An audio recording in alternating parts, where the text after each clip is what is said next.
একজন নারী তার শ্বশুরবাড়িতে ঠিক কতটুকু গুরুত্ব পাবে তা শুধুই নির্ভর করে তার প্রতি স্বামীর ভালোবাসা এবং গুরুত্বের উপর। যে নারী তার স্বামীর সাপোর্ট এবং ভালোবাসা পায়, স্বামী তাকে গুরুত্ব দেয় এবং মূল্যায়ন করে, সেই নারীকে শ্বশুরবাড়ির কেউই অসম্মান করতে পারে না। বিয়ের পর শ্বশুরবাড়ির অন্যান্য মানুষগুলোর চাইতে যার সাথে সারাটা জীবন কাটাবে সেই মানুষটাকেই কিন্তু ভালো হওয়াটা সব চাইতে জরুরি। স্বামী ভালো হলে শ্বশুরবাড়ির লোকজন যেমনই হোক না কেন তবুও কিন্তু সেই সংসারে টিকে থাকা যায়। আর স্বামী যদি ভালোই না হয় তবে সেইখানে অন্য সবাই ভালো হলেও সংসার করাটাই কঠিন হয়ে দাঁড়ায় একজন নারীর জন্য। স্বামীর মানসিক সাপোর্ট এবং কি ভালোবাসা একজন নারীকে সংসারের প্রতি মনোযোগী করে তোলে। সেই সাথে স্ত্রীর প্রতি স্বামীর যত্নশীল মনোভাব, স্ত্রীর প্রতি সহমর্মিতা থাকলে এখানে অনায়াসে যুগের পর যুগ একজন নারী পার করে দিতে পারে। বিয়ের পরবর্তী সময়টা সব পুরুষদের জন্যই চ্যালেঞ্জ, কেননা তখন মা বাবা এবং কি স্ত্রী সবার সাথে সম্পর্কের ব্যালেন্সটা ঠিক রাখার জন্য অনেক বিড়ম্বনার শিকার হতে হয়। তার মানে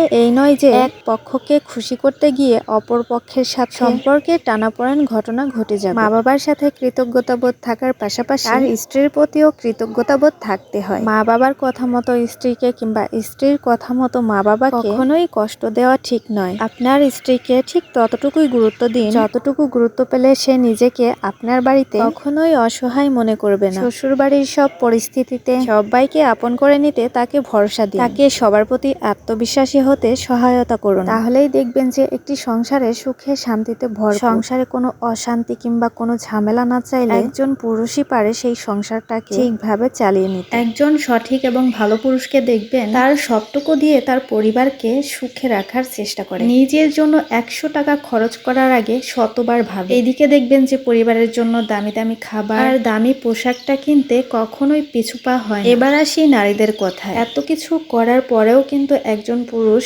অনেক সংসারেই কোনো রকম কোনোভাবেই মন পায় না। এইসব পরিবারের উদ্দেশ্যে আমি এতটুকুই বলতে চাই, 2 দিনের এই দুনিয়াতে আমরা কতদিনই বা বাঁচবো। একটু মানিয়ে গুছিয়ে নিতে পারলেই দেখবেন যে সুখ শান্তির আর কোনো শেষ থাকবে না। একটা পরিবারের মধ্যে শুধুমাত্র যে একজন পুরুষেরই সবচেয়ে বেশি গুরুত্ব থাকবে এটা কিন্তু তেমনটা না। পরিবারের সকলেরই কিন্তু একটু সাপোর্ট এবং কি গুরুত্ব থাকা দরকার। তারপরেও কিন্তু সব পরিবারের মানুষগুলো একরকম হয় না, কিন্তু প্রায় ঘরে দেখবেন যে পুরুষদেরই সবচেয়ে বেশি ত্যাগ স্বীকার করতে হয়, অথচ তার অবদান আমরা কতটুকু মূল্যায়ন করি। একজন পুরুষ মানুষ এখন থেকে 1 ঘন্টা পরে তার সাথে কি হবে বা কি ঘটবে এইটা কিন্তু সে কখনোই বলতে পারে না। প্রিয় মানুষগুলোকে সুখে রাখার জন্য পুরুষ মানুষ প্রতিটা মুহূর্তে তার জীবন বাজি রাখে, এতটা কষ্ট করে, এতটা পরিশ্রম করে শুধুমাত্র তার প্রিয়জনদের মুখে একটুখানি হাসি ফোটানোর জন্য। জীবনে কতভাবে হোঁচট খায়, কত ব্যর্থ হয়, কতটা কষ্ট, কতটা ব্যর্থতার কথাগুলো সে মুখ ফুটে কখনোই কাউকে বলে না। শত